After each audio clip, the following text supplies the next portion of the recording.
Saviez-vous que l'UEFA, la FIFA, les instances footballistiques ne reconnaissent pas la Hollande comme équipe ou comme sélection dans tous les événements footballistiques auxquels ils participent, comme dans ce mondial d'ailleurs?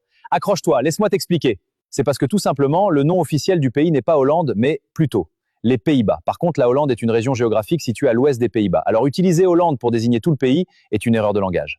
D'ailleurs, pour éviter cette confusion, depuis le 1er janvier 2020, dans toute sa communication internationale, le gouvernement néerlandais met beaucoup d'accent sur les Pays-Bas, afin de présenter le pays de manière juste. Officiellement, le gouvernement fait en sorte, pour les compétitions de l'UEFA et la FIFA, l'équipe soit enregistrée sous le nom de Pays-Bas, mais les joueurs portent le surnom Orange, car leur ancien drapeau avait une bande de couleur orange à la place du rouge du drapeau actuel. En Catalogne, le Barça s'est assuré la signature de Josué Caicedo, un jeune talentueux joueur équatorien qui évolue jusqu'à présent au LDU Quito, au championnat d'Équateur. Il est un latéral doté d'une bonne qualité de dribble et d'une vitesse impressionnante. Il n'a que 19 ans, il s'est imposé lors de la dernière Libertadores U20, une compétition qui lui a permis d'attirer les regards de beaucoup de grands recruteurs en Europe, et Deco, le directeur sportif du Barça, a dévancé plusieurs de ses homologues en Europe. Prêté à Elche la saison dernière, Inaki Peña, qui fut longtemps le deuxième gardien du Barça avant l'arrivée de Szczęsny, va quitter définitivement le Barça pour s'engager avec le club grec, le Panathinaikos, pour 3 millions d'euros.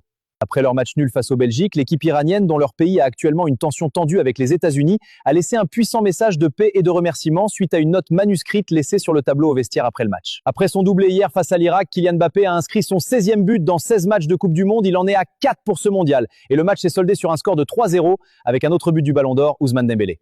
Hier, après son pénalty raté en début de match, Messi a encore montré toute l'étendue de son talent en inscrivant un doublé face à l'Australie et du coup prend la tête du meilleur buteur de la Coupe du Monde avec 18 réalisations. À Kit Sportif, nous vous apportons les infos, les histoires et tous les détails sur les joueurs, leurs clubs et leurs sélections.